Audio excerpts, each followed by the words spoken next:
Tangia te ruru, kei te hoki hoki mai he.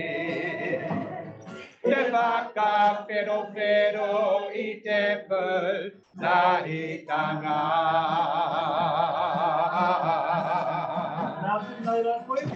Naku nei na koe, I tuku kia haere. Tēnā puni te aiho, nui aua Aotearoa e. Te hokinga mai, tēnā koutou. Tangi ana tēnā kau, e te aroha. Tonu la, te mana, te ihi, o ngā tinguna, koe he atu la. Koia mai, te mauri, tangata. E oranga, mo te morehu, tangi mo, kai nei. E rapu ana I te hara tika, mo tātou katoa. Te hokinga mai, tēnā koutou. Tangi ana tēnā kau, e te aroha. Te tonu la, te mana, te ehe, o ngā tinguna, koe he atu la. Maria mai, te mauri, tangata. Hei ora, mo te morehu, tangi mo, kai nei. E rapu ana I te ara tika, mo tātou katoa. E rapu ana I te ara tika, mo tātou katoa.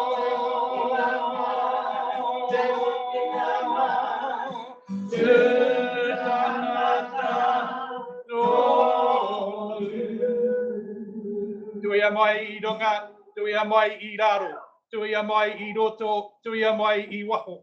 Kia tau, kia tātou katoa, te mauri tū me te mauri ora. Haunui e, hui e, tai e. Anō reira.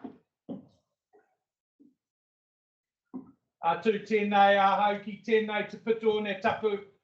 Ai ti tiro, kei ruka, ki ruka, ki ka mauka whakahei. O te ahu mairangi, o poke ahu, o motu kairangi, o mātairangi, e tū ana, e toka āhuru, e toka mārino. Kia rātou mā, e mihi ana, e kōrero ana, e karanga ana, kia mātou. Ko te reo, kei ruka, ko te keo. Whakaroko ake mātou nei, ki te taki o te keo. Kia whakataukia, ka manuhiri I tēnei rā. Anō reira, e mihi ana kia rātou mā, koutou mā o ka mana whenua o tēnei rohe, o te Aotearoa, o Taranaki whānui, tēnā koutou. E mihi ana ki tēnei whare, te puna mātauranga o Aotearoa, tēnā koe e te whare. Me hoki, ke a koutou ka pau o te Pūranga, Takatāpui o Aotearoa, tēnā koutou. Kei te mihi, kei te mihi, kei te mihi ka koutou e pai ana, e tau ana i tēnei rā. Anō reira, anei mātou, o ti whana e tautoko ana ki tēnei kaupapa i tēnei rā. Anō reira, e te mana whenua, mihi mai kia mātou, kia koutou katoa, tēnā koutou, tēnā koutou, tēnā koutou katoa. I doki e taroha kia rātou mā o paitua maha, kua wehe ki tuatarai, o ia tau. Nō reira, e whakaro aroha kia rātou, karo tino aroha kia ka whānau pani, piti hono tātou hono rātou kia rātou ka moe, piti hono tātou hono tātou to kōra kia tātou e taunei, tēnā koutou, tēnā tātou katoa. Hello.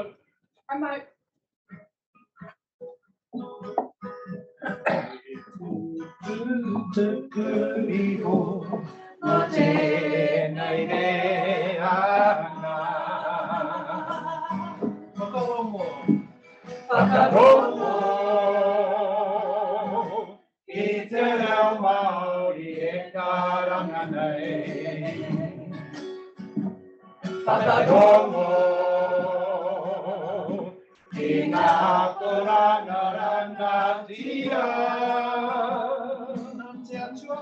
Nā te atua i tuku iho kia mātou nei.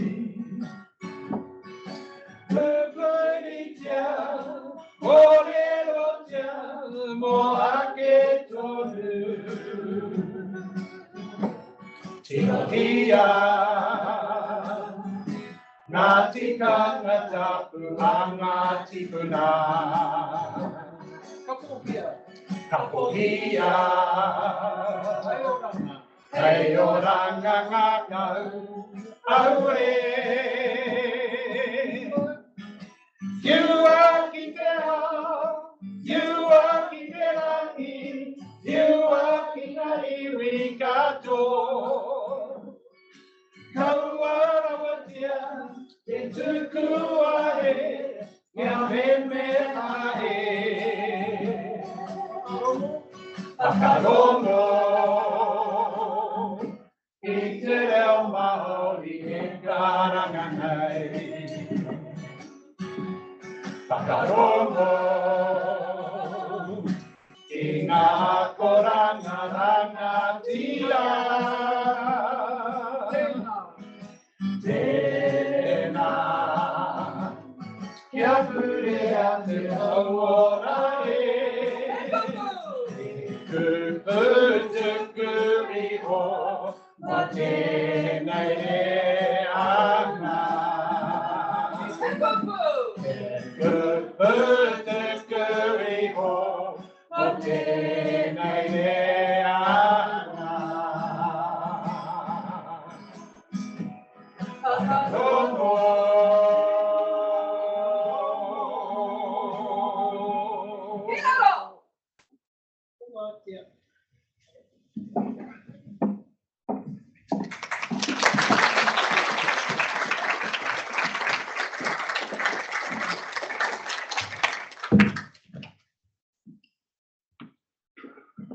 Trouble when you wear too many hats.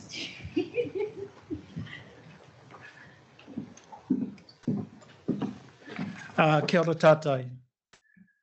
Welcome, everyone. My name's Kevin Haunui. I'm chair of the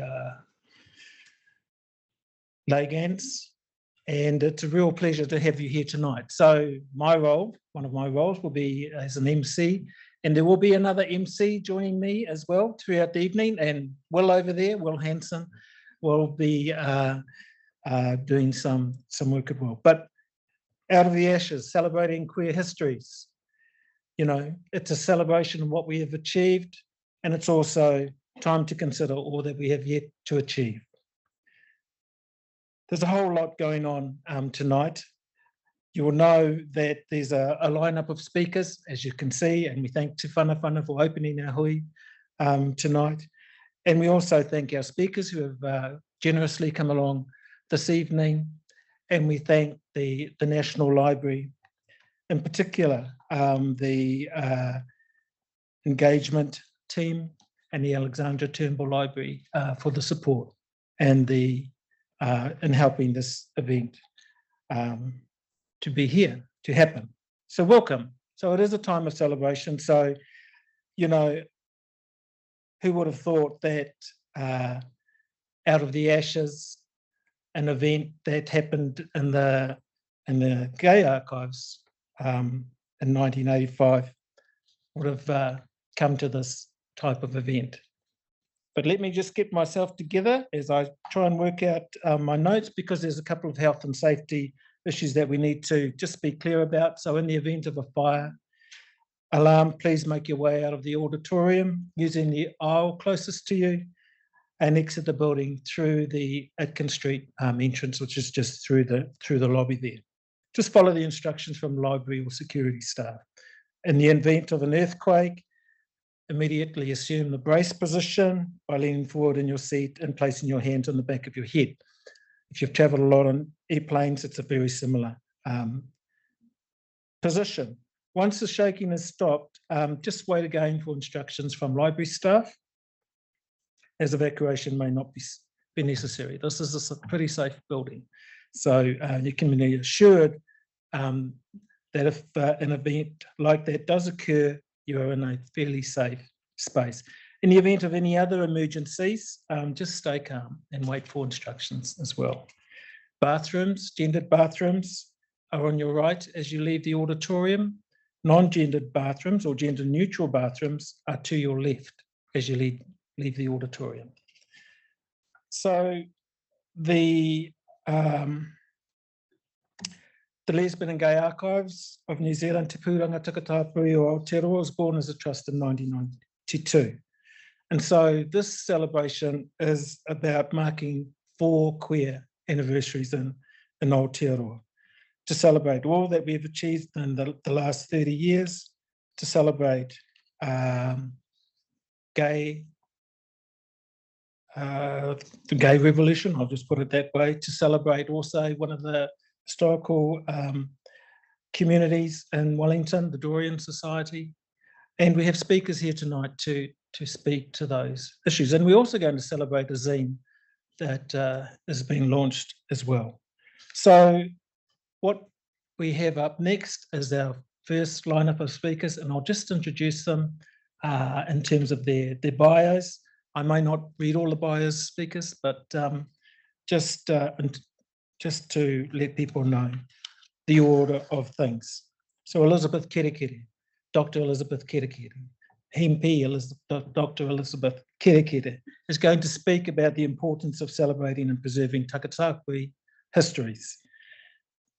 Elizabeth is of whanau kai Ngāti Oneone Te Aitanga Māhaki, Mongo Whakaata, Ngai Tā Manuhiri, identifies as she and her, was born in Gisborne, where she lives with her wife, Alofa Aiono, her dog, Indiana, and cats, Havana and Chicago. So for those of us that know Elizabeth has been focused on community issues for the last 40 years. So it really is a pleasure to have Elizabeth here tonight.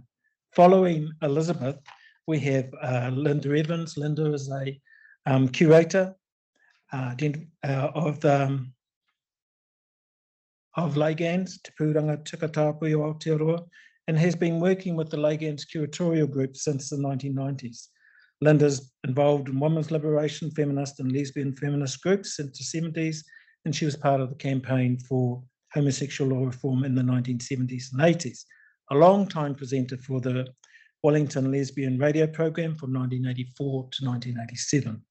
So, an oral historian, an oral history curator for the Alexandra Turnbull Library as well.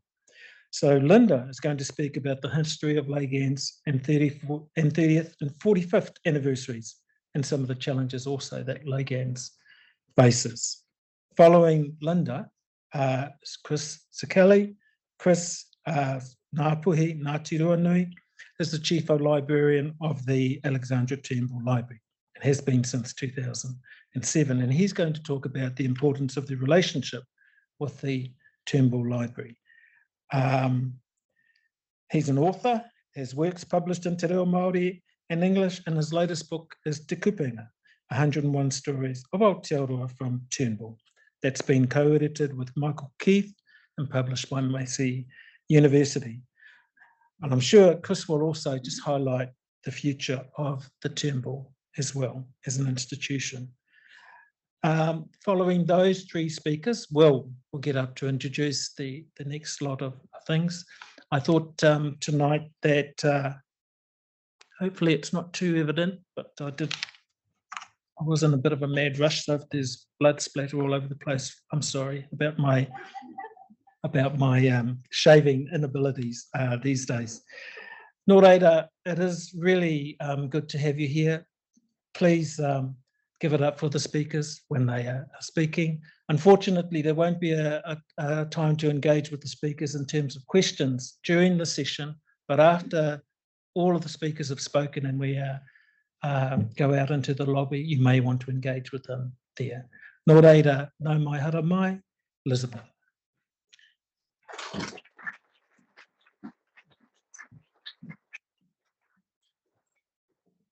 Kia ora koutou katoa, I tautoko ana ngā mihi kua mihi ki ngā tanga whenua o tēnei rohe.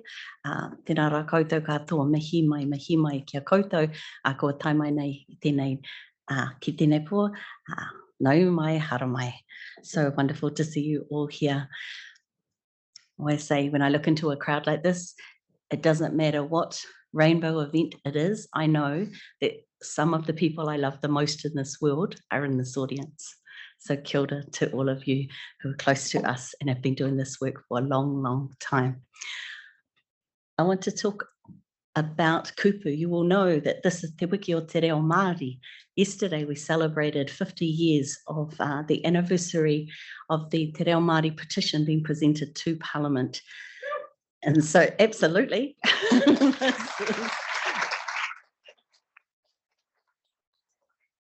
And inspired always as I am, all these years of work, over half of that I've worked with Kevin and being able to be part of Te Whanawhana and the tautoko and the strength that our whānau bring to all of our events is something I will never stop being proud of. But the Waiata we did today, the first Waiata was written to welcome Te Māori when it came back to these shores, so hoki mai. Come back to us.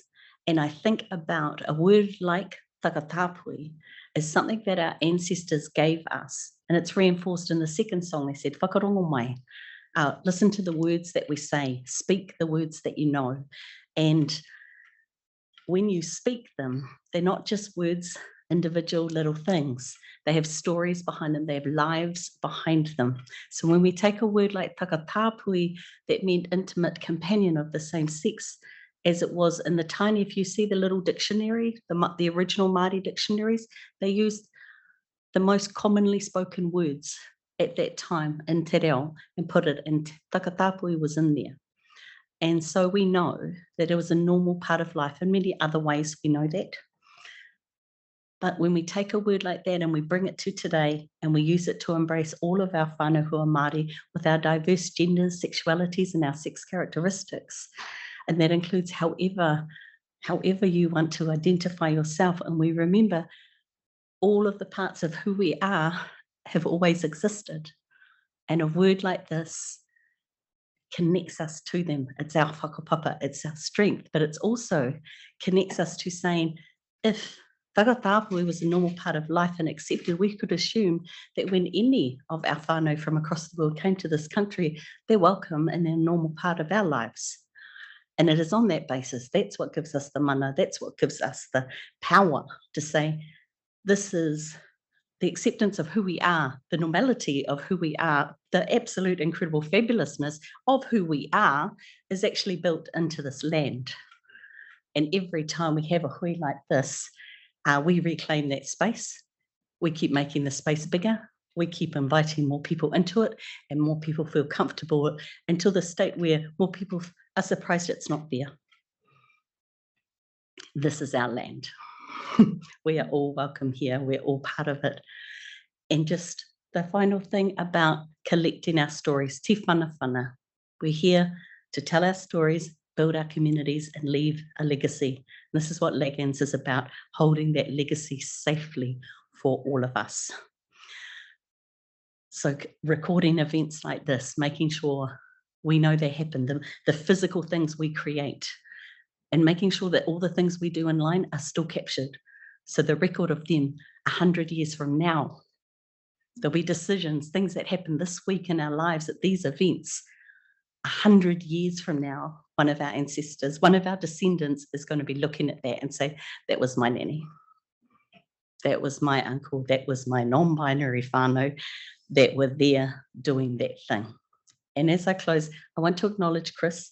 When you come up to speak later, I was going through a lot of my old papers and I found the Indigenous Librarians Forum, the first, I believe, of its kind in the world. And Chris was one of the people who organised that. I still have all the papers. I was at that hui, and we cannot underestimate how important it is when we stand up, and no matter that no one else has done it before, no matter that some people say you shouldn't do it, that people stand up and do it anyway. I always say, find your mates, get the people around you, and do it anyway. Go for it. And just, nō reira, thank you all for being here tonight.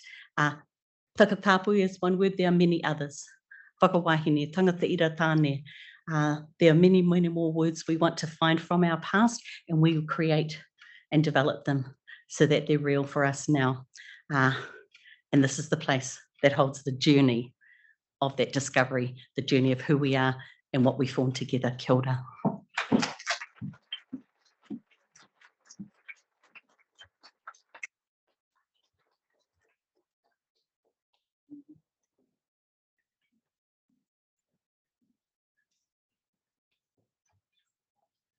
Kia ora koutou. As Kevin said, my name's Linda Evans and I'm part of the curatorial team of LAGANZ. I'm going to talk a little bit about our early history, a few glimpses of our collections along the way, and then a little about the challenges we face in the future. Some of them already referred to by Elizabeth. So LAGANZ, Te Pūranga Takatāpui o Aotearoa, was born out of the National Gay Rights Coalition. So it has an activist birth and continues with many activist collections, and at times in its history has been very much a part of the activism. The National Gay Rights Coalition, which was formed around 1976, was one of the few organisations to really seriously try to create a national organisation. And was very committed to the idea of resources and the sharing of resources and archives. And one of its members set up what became the Lesbian and Gay Rights Resource Centre. But it started out being the NGRC's own resources and papers. But then collections of other organisations' papers were added to that. The reason that I've put Glenda Gale here, which some of you may know, is that the organisation was able to get 2 PEP workers, which is kind of a feature of a time of high unemployment. It was a project employment workers. And community groups could get people to come and work on particular projects. And Glenda organised those first filing cabinets full of material. And I remember visiting her in the NGRC room in number 6 Bulcott Street, which was a building of many activist groups. The Women's Centre, the Gay Community Centre, Hecate Women's Health Centre, the Lesbian Centre, Amnesty International, many groups had rooms and premises there. The thing about the archive also is that it's always had attention from librarians, and it's had a lot of voluntary time and effort put in by people who've had some professional training, as well as a lot of volunteers. So this is the second organiser of the archives, Chris Masters. He was a librarian at the fire service, and so he organised the room. There was a room in the basement that where they expanded into, and he was also became at that time a collective, and he was particularly keen in providing services to other people and groups. Now this is this is when it moved upstairs to its own premises on the second floor of 6 Bulcock Street. And Paul Smith, who's over on the far side, he was the one who did first set up the collection. Then there's Phil Parkinson, who became the curator after Chris Masters. And then you might recognise, or you might not, Roger Swanson, who was working at that time, and he's worked on with the archives all the way through. So that's when they just moved into the new room and were setting it up. And this is one corner of it once it was set up. So now, unfortunately, it did really well all during law reform, did really well at the beginning of the HIV/AIDS epidemic, produced a lot of resources and supported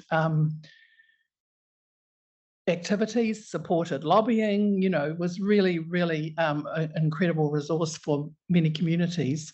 But just after the Homosexual Law Reform Bill had passed in July 86 and came into force in August 86, there, 11 September, there was an arson attack. And this is Phil Parkinson a day or so afterwards when he was allowed to go in to have a look at what had happened. So this is the event that Out of the Ashes refers to. And this graffiti makes it clear it wasn't a random attack. It was a building with a lot of people coming in and out of, so you might have said, oh, could have just happened, but it was really clear it was who it was targeted at. So Phil worked at the Turnbull Library at the time, and many of his colleagues helped with the salvage of the collections. Was quite good. A lot of material was singed, some material was actually destroyed, but a lot could be salvaged. And then the Turnbull Library offered part of a floor at one of the buildings it then occupied, because it wasn't at that point in this building, and it was called the Ford Building. And then an arrangement was made between the group, the Lesbian and Gay Rights Community Centre, as it was still called, Resource Centre, as it was still called, and the Turnbull Library. And then you can see in 1988, the name, you see the first time the name, the Lesbian and Gay Archives of New Zealand is in there. And the first 2 curators, Sarah Knox and Phil Parkinson, are there as well. So after that time, as Kevin referred to, there was a further trust document created in 1992. There have been various agreements between the trust and the library, but the archive has had secure and safe housing here in this building as part of in the same conditions the Turnbull Library's collections have. And it's also had the opportunity to provide services for all the hours that the library is open. This was the definition. This is kind of referring back to some of the things already raised by Elizabeth. In the LAGANZ, the last revision of the Constitution in 2009, kind of looks simple, straightforward, but not really, because we all know how many different communities we're part of, how many conflicts there are, how the intersections of race, class, ability, sex, gender cut across these. So anyway, the aim is really that LAGANZ serves a network of communities and alliances who want to be part of having material looked after in LAGANZ and want to take part in that. But we don't deny the complexity, and in fact we welcome it, because it's not simple and there's so many issues in all of our lives as well as, you know, all the things that have gone well, all the fun, all the friendship, lovers, ex-lovers, all of those parts of our culture that we represent. We do also want to represent all the difficulties. And this is some of the objectives that have been there for a long time. So it's like it's a repository for both the people, individuals, and organisations, and also to make the material widely available for research, for activism, for creative work. Now, I've kind of lost track of the time. Who is the timekeeper? So I'm the timekeeper, and thank you. Have I finished? Have I? Yeah. So okay. Well, the further glimpses of the collections, we'll have to just wait for another event. I'm sorry, but I will just give a little outline of what we're embarking on now, because it's quite an exciting time, and we're hoping to commission a digital archive platform within about 3 or 5 years, which is a really large undertaking, but it does mean we'll be able to deal with material that's created in digital form, which is contemporary kind of collecting, and digitize some of the analog material from the past. We definitely need the support of experts and volunteers. And we also, of course, will need quite a lot of money. So we need the support of funders and of donors who might like to even give us some money, because the operating costs will be more than our current operating costs.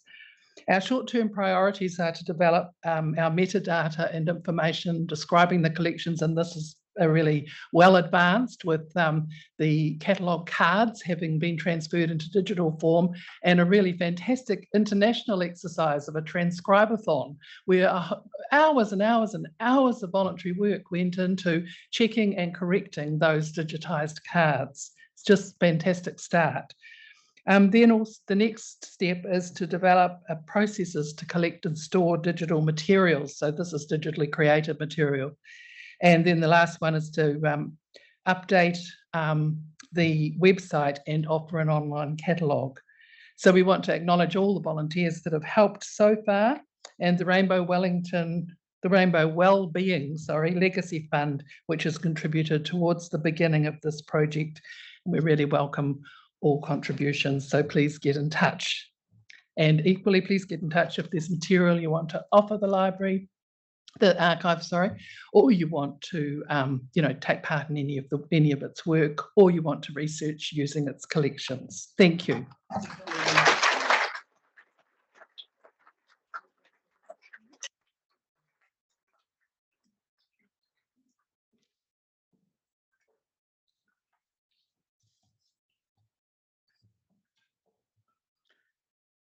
In 1985, my auntie answered a knock on the door. It was a Salvation Army person seeking signatures for a petition opposing the decriminalisation of homosexuality. Of course, she signed. And when she realised I had overheard the whole exchange, she explained a little sheepishly that she didn't really mind it. She just didn't want it to spread any further.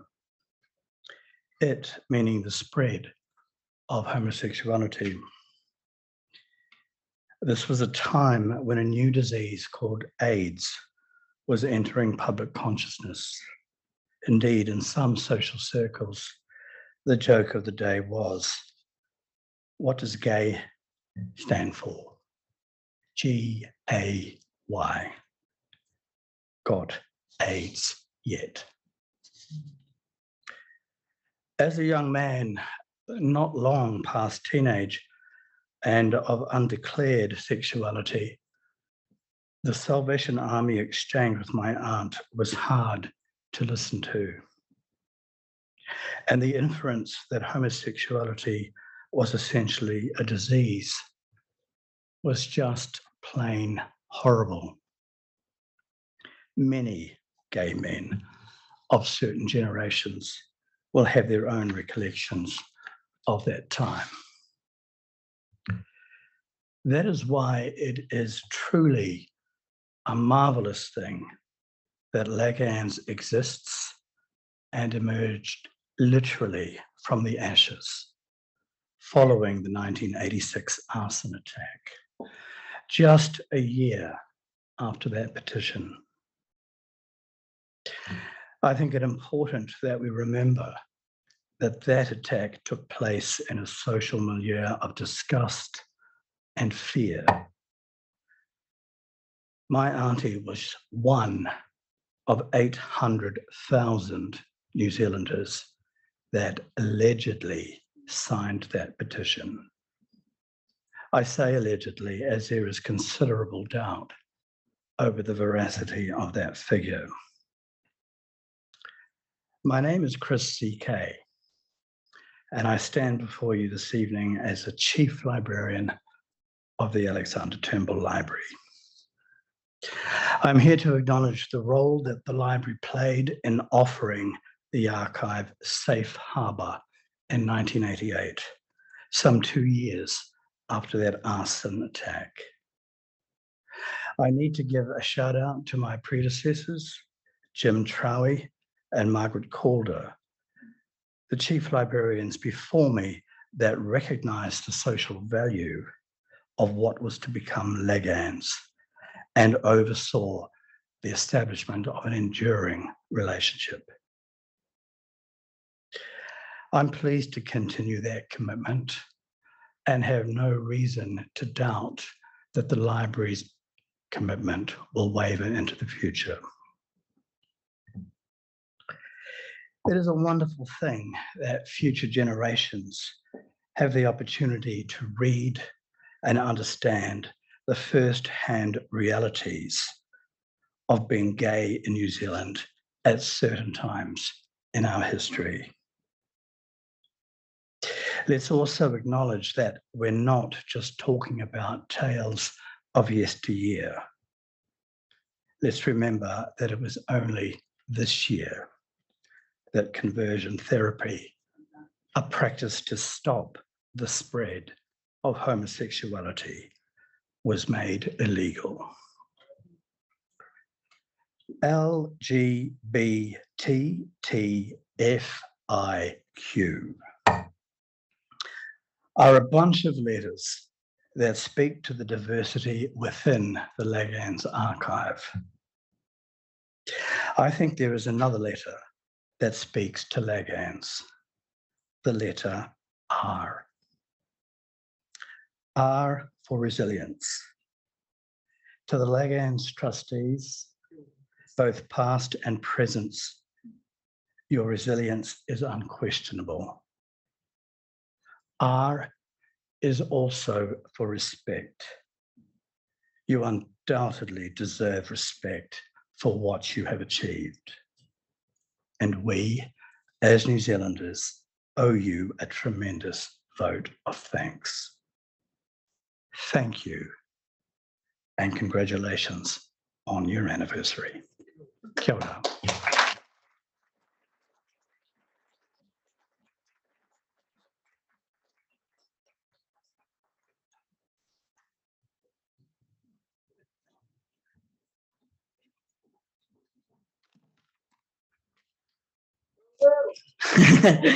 Kia ora, everyone.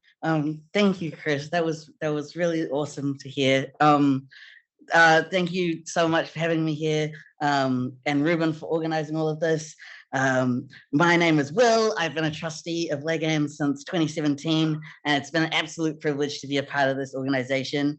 Before I jump into what I was going to say, I just wanted to give a shout out to the Counting Ourselves survey. As a young trans person, I feel it's my duty to remind all of my fellow trans, gender diverse people to please fill out the survey.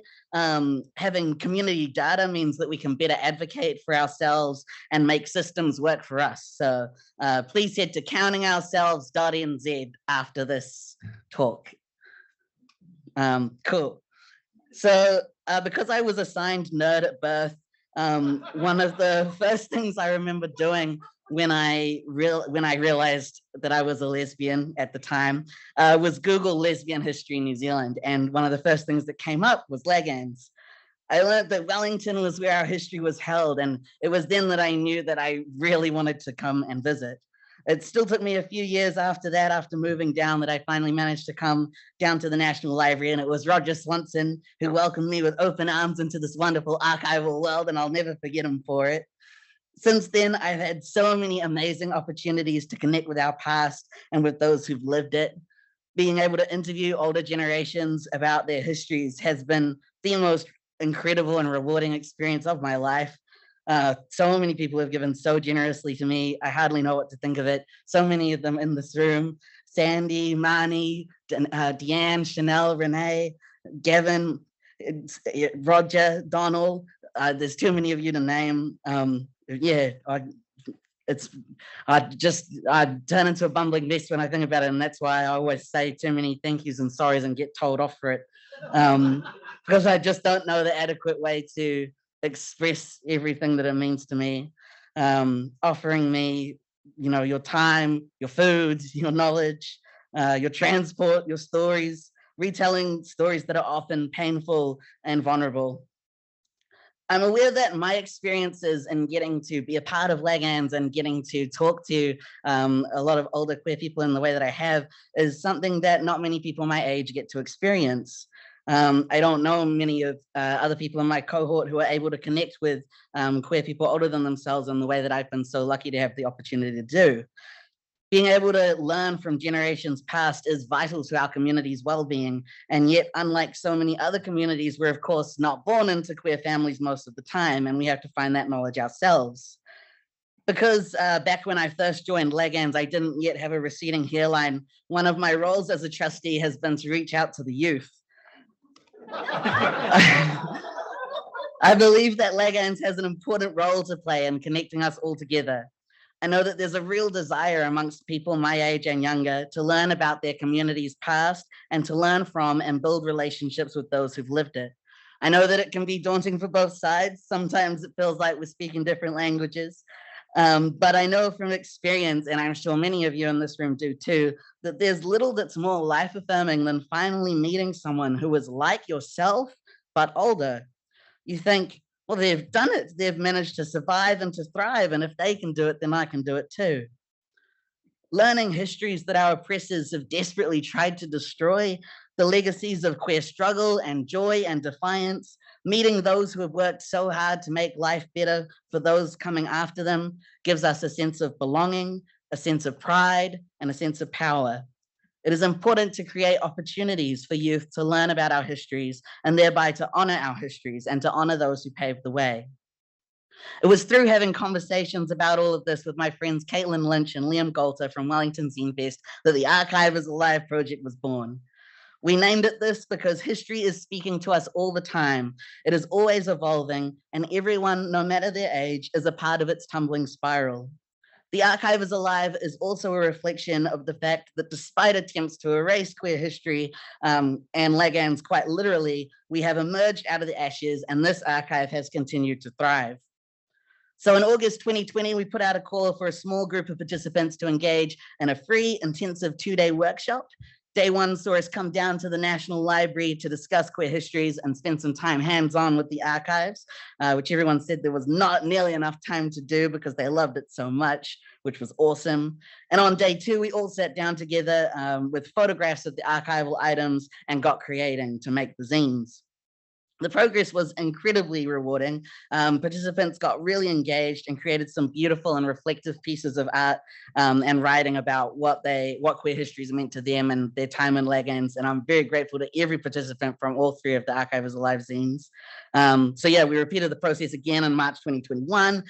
But for the second round, we decided to focus specifically on trans histories, as these are generally underrepresented in tellings of our queer past. And then for our third zine, we wanted to acknowledge that most of our participants had been in their 20s in the first two rounds. So we decided to focus on bringing in high school aged youth to explore and create around the theme of queer youth histories.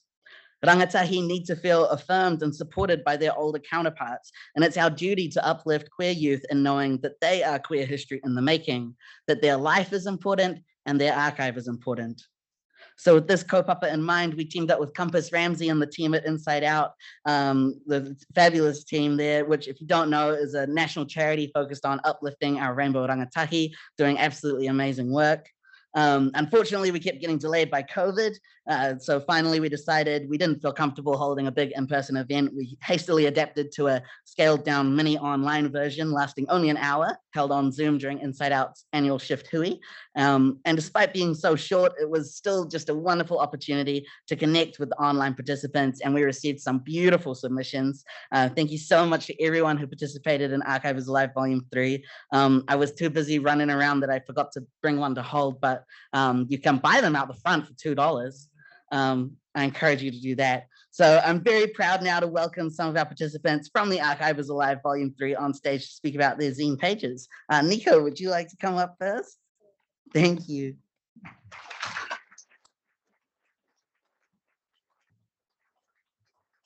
Hello, I'm Nico, and I did the page which is just after the staples, and you may be able to recognize it. Oh, is there a slide? Oh, No? not bad. Sorry. Yes. You can tell I have a thing for capes. And I wanted to focus on the future of the queer youth and how we can, if everyone works together, we can make sure that queer youth in the future have something to look forward to and a safe place that they can stay. And yeah, we can work towards just making everyone feel safe and happy.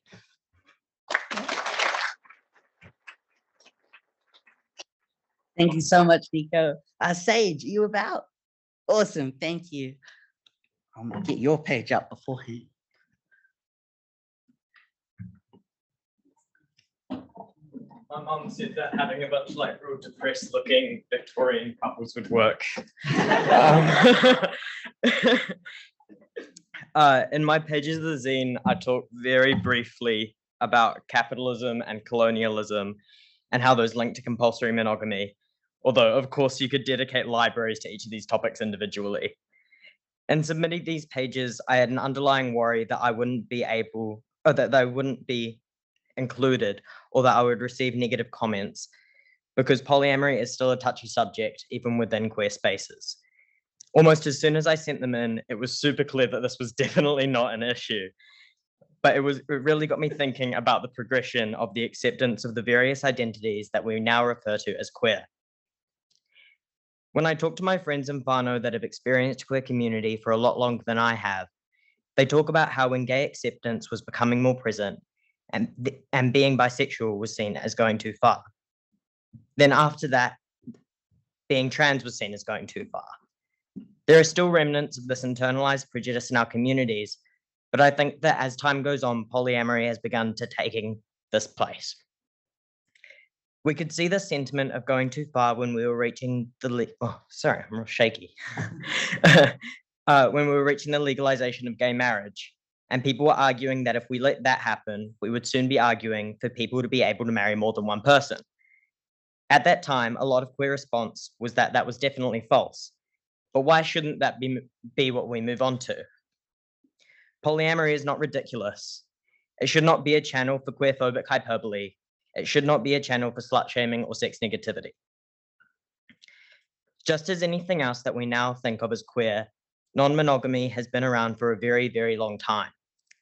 In many countries, including Aotearoa, non-monogamy only became stigmatized with colonization and the entrance of capitalism, making the acceptance of this identity and relationship style just another crucial step in our decolonial and anti-capitalist mahi. I appreciate having the space to openly express my admittedly underdeveloped, young, queer, polyamorous socialist ideas, because the polyamorous part of this really doesn't get the opportunity to shine much yet. I have so much hope that one day it will. Tēnā koutou katoa.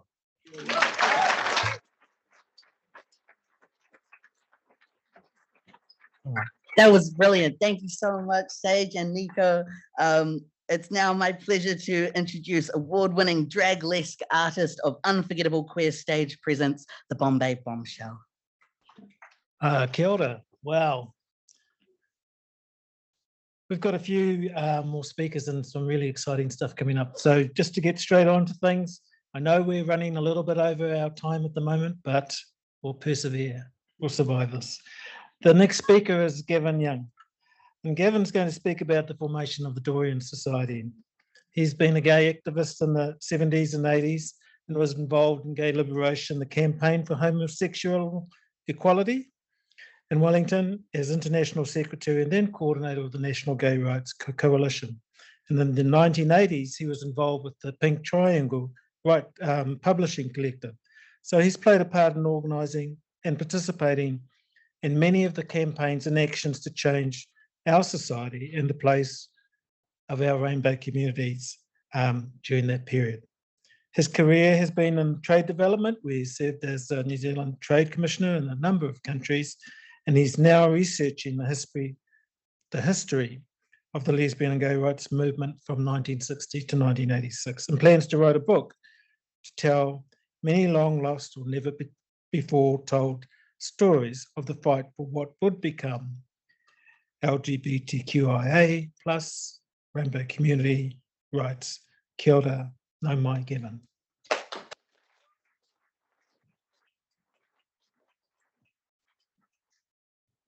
Thank you, Kevin. That was certainly a hard act to follow, so I won't even try. Okay, so there's two things I'm going to cover because it's a year of anniversaries this year, and there's two pivotal ones for the LGBTI plus community, and that's formation of the Dorian Society, which is 60 years ago this year. In 1962, and the formation of gay liberation, which is 50 years ago in 1972.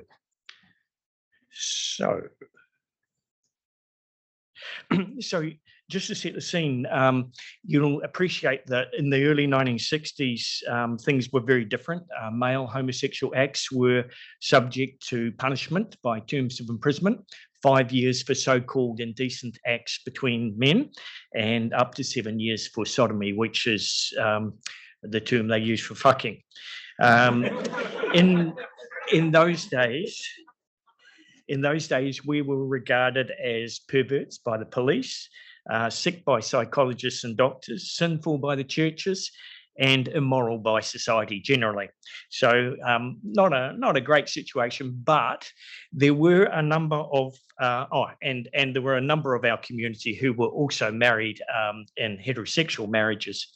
So, but there was a number of people who identified as camp, which was the term at the time, and also trans people, and they generally had quite a good social life. So this is a more positive story that I want to tell, rather than just the gloom and doom that we could tell. Does anybody recognise this? Yeah. Recognise the intersection? Yep. Okay, so this is the Royal Oak Hotel. And the Royal Oak was one of the venues which was really key to the community. There were bars where trans people went, there were bars where lesbians and camp men congregated, and there were other bars where people also went. So this is the Royal Oak, is no longer there. Looking down Dixon Street, Cuba Street, it's the cross street, which is now Cuba Mall. And where the car is turning, of course, is where the Rainbow Crossing is now, if you can recognise that. Now, not far away from there, in a little street called Herbert Street, which was just up this way down Dixon Street, was a coffee house called the Takatāpui.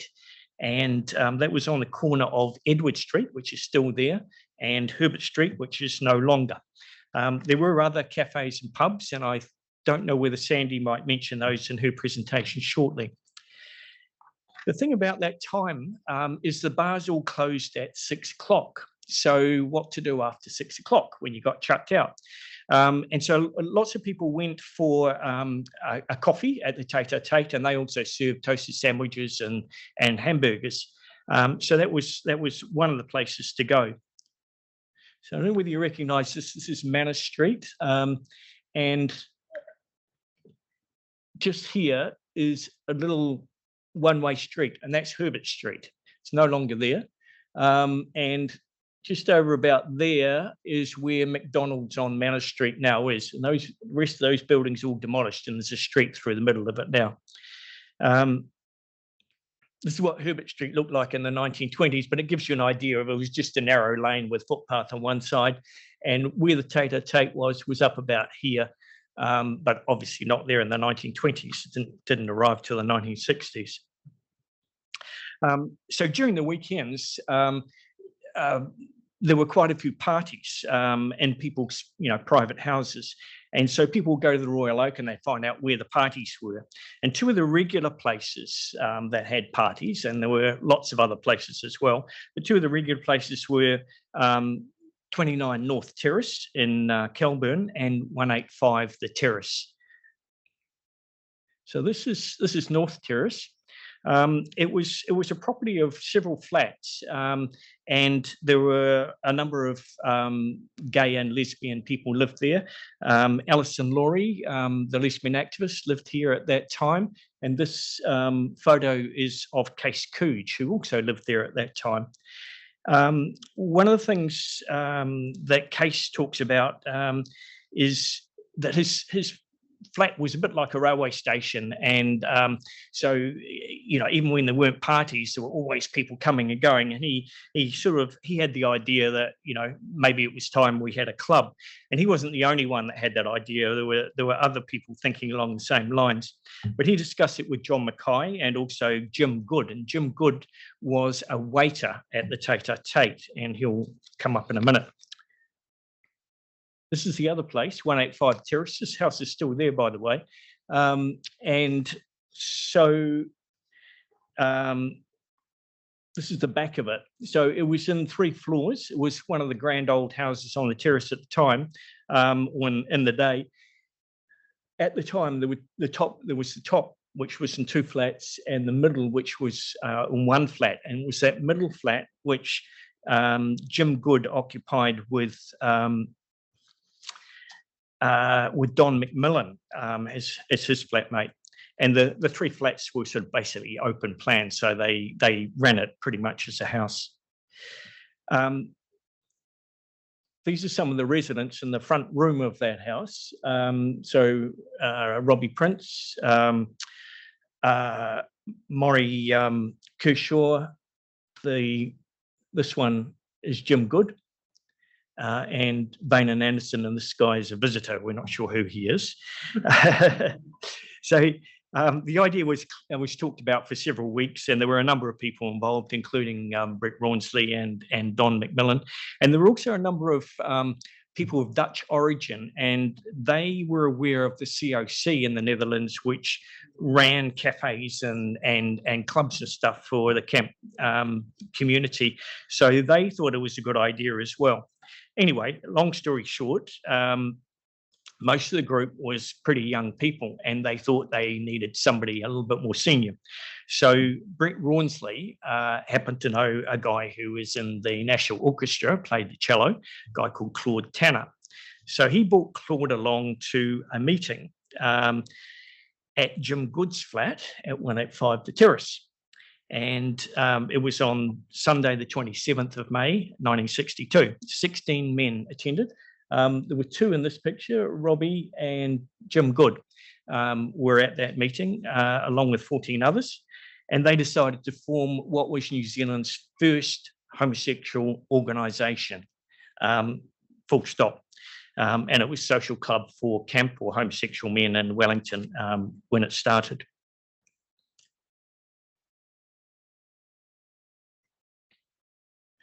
Right. This is from LAGANZ, actually. It's one of the very historic documents in LAGANZ, and thank God it didn't get burnt in the fire. It's the minutes of that first meeting. At that meeting, Claude Tanner, the older guy that Brett brought along, was elected president, and Jim Good the vice president, and Brett himself, 19-year-old Brett, was elected secretary treasurer, and he in fact wrote these minutes. So, and Brett is here tonight somewhere. Where are you, Brett?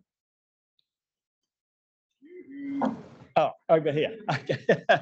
Anyway, so if you want to talk to Brett, I think he's the only person that was at that meeting who's here tonight, although there are a number still alive and I've been talking to them as part of my research. Okay, so one of the things that the group did when they got set up was to get themselves fairly well organised in terms of a constitution.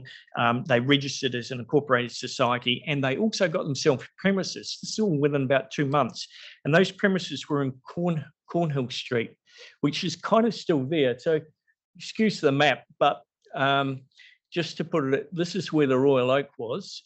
Go along Dixon Street, and there's the Takatāpui, and then just along on Manor Street. So basically, pretty much opposite where the McDonald's is today, was Cornhill Street, which was just basically a service lane, and there was a building on the corner, and they accessed it from Cornhill Street.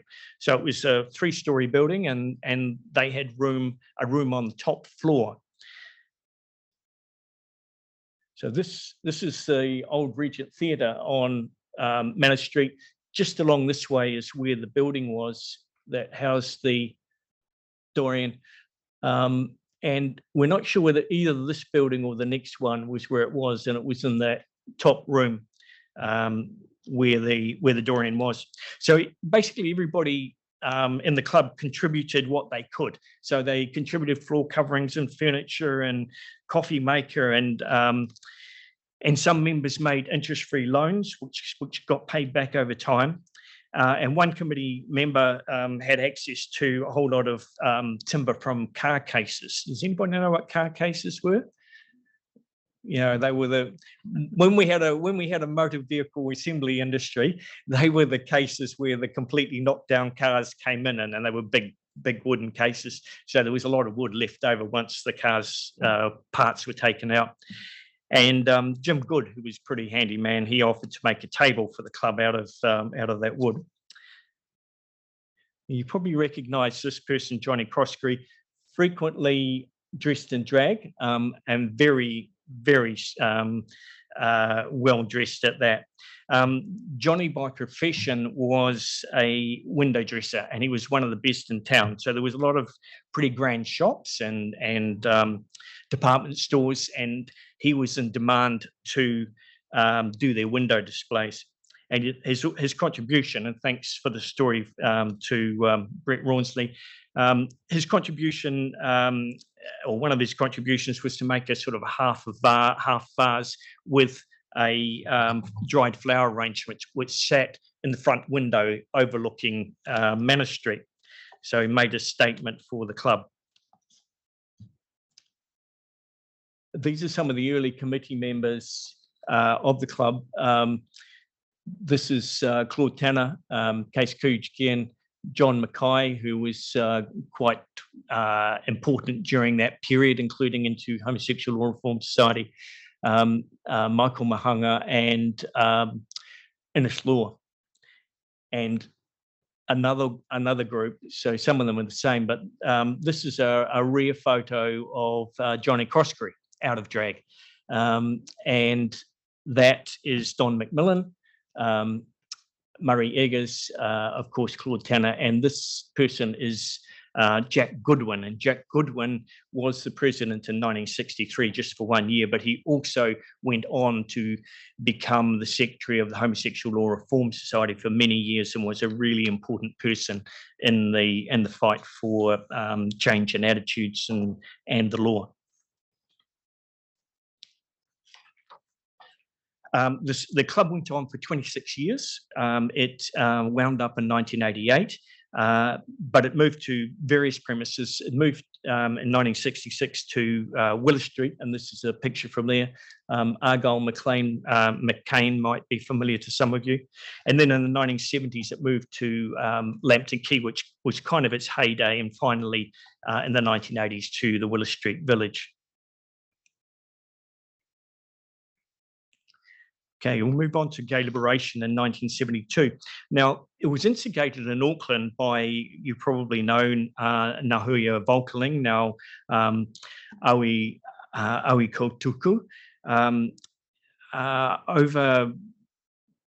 it was really over an issue with the United States consulate, and they refused to give her a visa on the grounds that she was a deviant. And it was a rule that they had that they could use to prevent lesbian and gay people entering the States, because she had won a scholarship and she said that she wanted to study the gay movement amongst other things.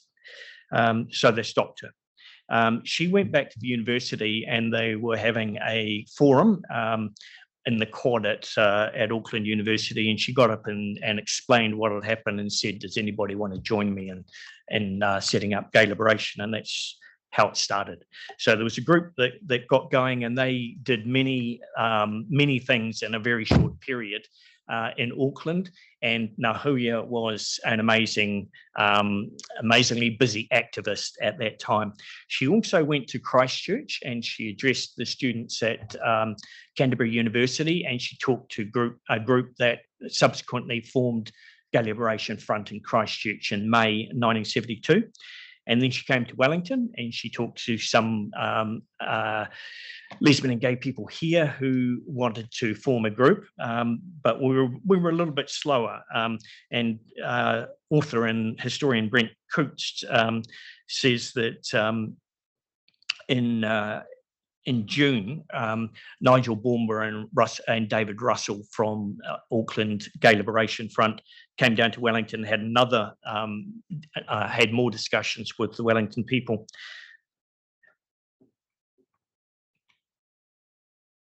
So there's Nahuia. This was at Victoria University, talking to the Women's Forum. This was a clipping from Christchurch. But actually in Wellington, it was despite the fact that we had, I'll be very quick. Despite the fact that we had quite a few prominent gay men in the Dorian Society and Homosexual Law Reform Society, it fell to this guy who was a 19-year-old first-year university student by the name of Kevin McCone, who placed an ad in the student newspaper Salient on 12th of July 1972.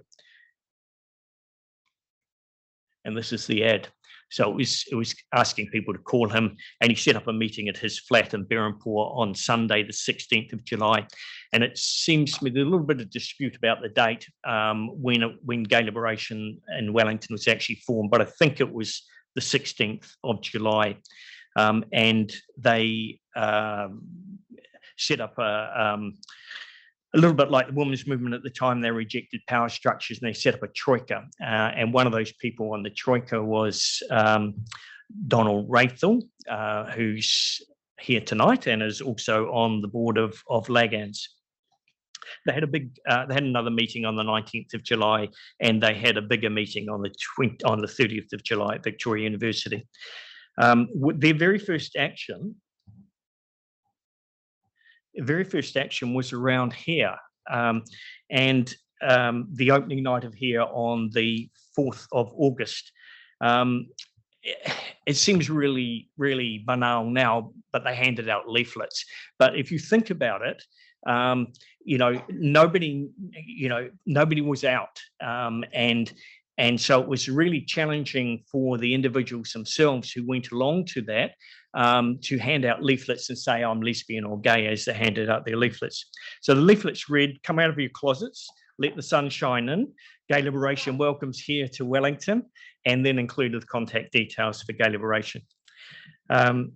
So I'll just very quickly flick through. There was a conference in Auckland later that month. So that's really the beginning, that's really the end of the beginning, if you like. So I'll give you your time back, Kevin, so thank you.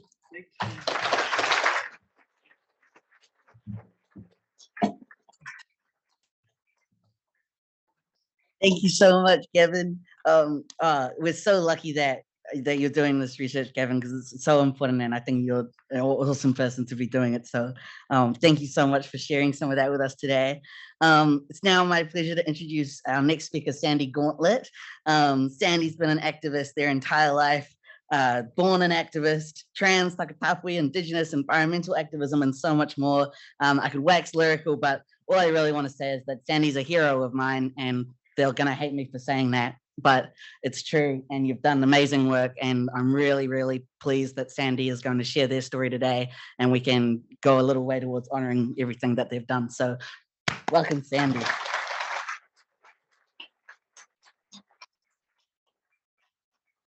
Actually, I've always hated the term hero. You know, I've hated it applying to anybody else except a parade. But, you know, the term hero, I've never been a hero, ever. I have been a rebel. I have been an activist most of my life. I lived half of my life as a woman and was going to have a sex change, but in my early 40s, I had a heart attack and they told me it was the estrogen, the pure estrogen that I was on that had induced it. Needless to say, I got pretty depressed and I went from 78 kilos to 149 in the matter of a year. I'm not proud of that. The photo in the book of me is when I was about 29, something like that, that Will managed to hunt out. And as you can see, I was a lot skinnier then than I am now. But I am now actually down to around 80 kilos. So that's, it varies between 79 and 83, but I've managed to stabilise it in that variation. I don't think anything I have done has ever been heroic. It's just was what was natural to me. I believe in the principle of equality for us all, for everyone. And if I had one message to leave this meeting with, it would be leave no one behind, ever. It's, you know, I was raised in a Catholic school. You can imagine that wasn't fun. My first time out in drag, I was 12, and nobody had cars then. It was, weird, nobody in Avondale had cars then. And I caught the bus into town because I knew of two queens who worked the streets down by a Chinese restaurant on Grays Avenue.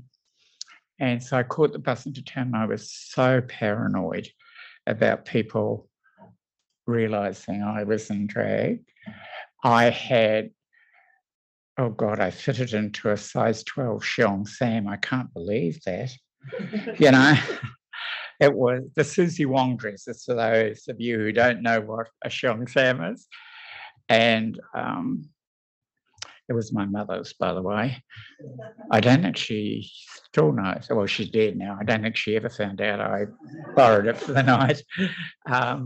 And I also put a packet of Tampax in the handbag I'd pinched off her, so that if I thought anyone was looking at me funny, I could shake it out and they'd see the Tampax. And that would convince them that I was the woman.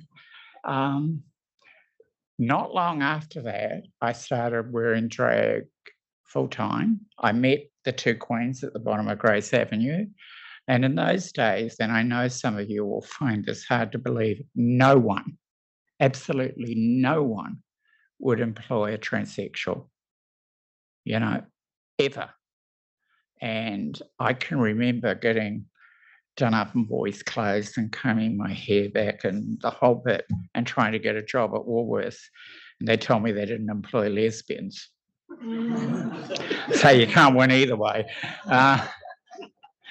And Polly and Cleo and they're both dead now, were like my camp mothers, if you know what I mean by that. And they showed me how to make money. And I am actually not ashamed of having been a prostitute for several years in my life. We all have to eat, we all have to pay rent, and no one would give us a job. So you make money how you can. And I am so glad those days are gone for the younger generation. You are our future. In exactly 8 days' time, well, 7.5 days now, is my birthday. And I will be 73. And my bypass, caused by the heart attack that ended my life living as a woman, is now 32 years old. And it's starting to fail. And I've never been scared of dying, ever, but I am scared of the pain of dying. There's a difference. So I've put it in my medical notes that if ever I'm admitted to hospital and there is no hope, they're to put me into a coma because I want to die unconscious. But as I said, I'm 73 and the bypass is failing. So I am not going to be around that much longer. So if you want to know anything about the history of Auckland, and by the way, gay liberation in Auckland didn't start with Ngāhuia. She was a big thing over, the not getting the visa, and she'd won the scholarship in America. There was a gay student movement on campus for about 3 years before that happened. And I know because I used to go up and do drag shows to help them raise funds. And they all thought I was beautiful. I've never actually thought that. The photo in the program shows me as being attractive. And I still can't see that. I can't. I look at myself now and it is so hard not to cry at it. I wanted to be a woman with every fibre of my being, and some arsehole God decided he was going to interfere. And I'll leave it at that. If I have a wish for the future, I want all the young people and some of the older people here who are going to live on to leave no one behind, ever. Not once. We all deserve equality, and we all deserve to have to fight for it and to struggle for it and to be a rebel and to be an activist. I'm so proud of being that my whole life. Thank you.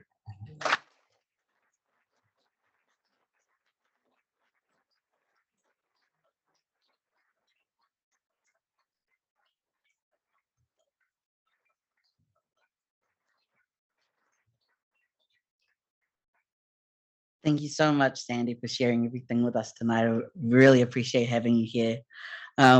It's now my pleasure to introduce Mr. Burlesque Aotearoa 2018. He'll steal your girl, your man, and possibly your heart. It's Robin, you're blind. Well, thank you very much, Robin. We're now, it's my great pleasure to introduce our final speaker for the evening. Ben Black, Nai Tūhoi, whakatoa here te whānau Apanui.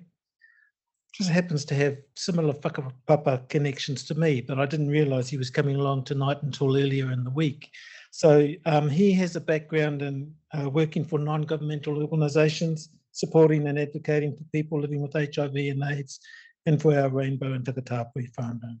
Currently, Ben is the Rainbow Youth, manager of Bay Plenty, Rainbow Youth, and he's going to talk about the Rainbow Youth Tauranga drop-in centre, arson. Nō reira nau mai, hara mai, Ben.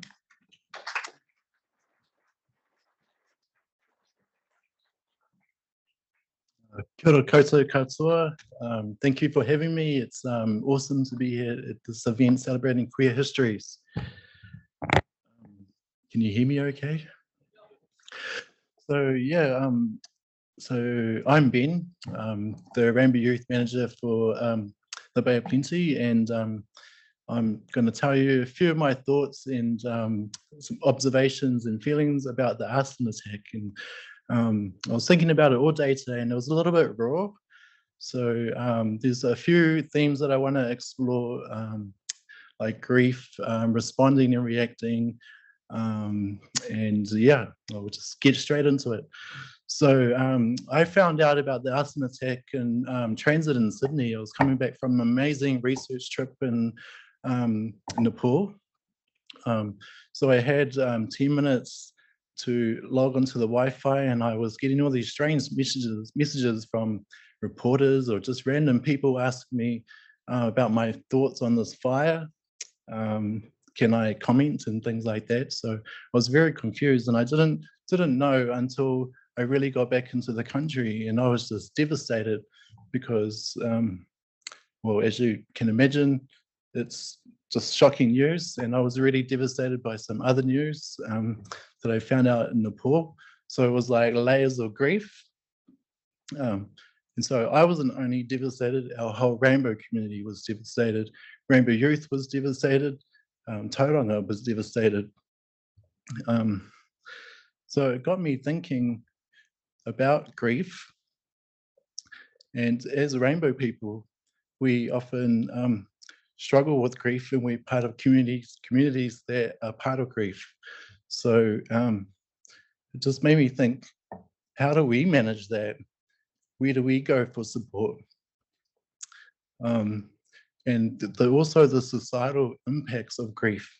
So there's withdrawal, isolation, other challenges like that. So it can be quite, yeah, it's quite challenging.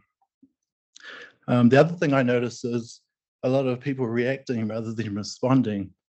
You know, as you know, it's quite shocking. So you don't quite know how to deal with something like that. I actually Googled what to do after a fire because I didn't know.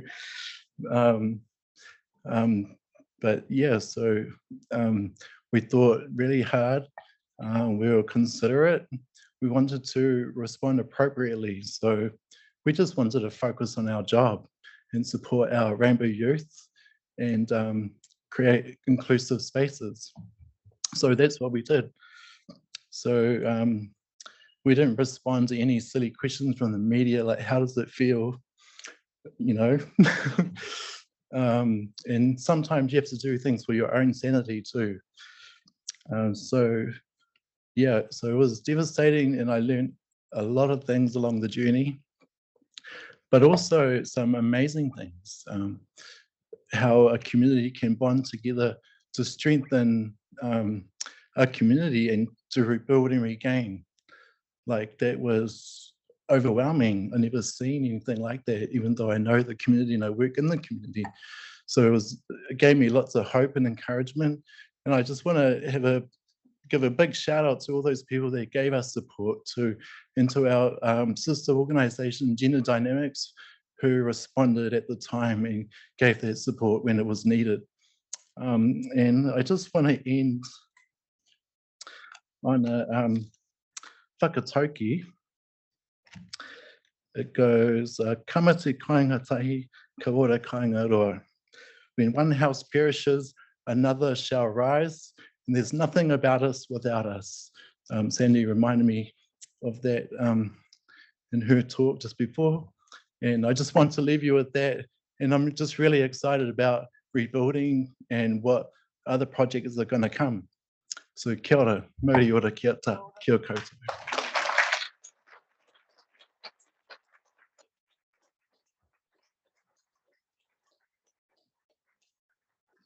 Kia ora mai, Ben.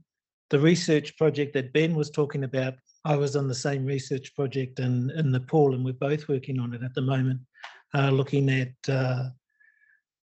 Indigenous women and Māori women living with HIV and other Indigenous women around the world. And so it was at that forum that, yeah, those issues came up, not only for Ben, but of course, as whānau, then we have to work out how to help. And it's great, Ben, the way that you've encapsulated out of the ashes, highlighting the resilience of community, the resilience of people, but also how do we take care of ourselves, and part of our history is a way of taking care of that, knowing that it has happened before, knowing that it could happen again, and so to be strong in that sense. So in concluding, I'd really like to thank our speakers once again. And I've always wanted to do this because I've been watching that MasterChef stuff, and you know, I really wanted to be like Jock at the end and say, give it up for all our speakers. So please, can you give it up for all our speakers?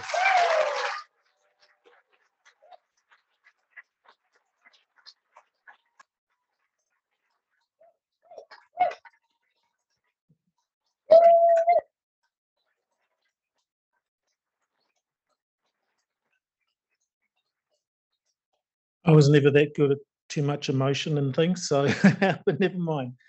Thank you once again for coming along to this evening, a really significant occasion, celebrating our history out of the ashes. And my final conclusion, I'd just like to recall some of the things that LAGANZ would like you to also you know about our monetary donations, what we're doing, donating queer material, letting people know that there is a place here for our material, and I invite you all to come and have a chat and mingle after this. Nō reira, tēnā koutou, tēnā koutou, tēnā rawa te tātou katoa. Greetings, everyone.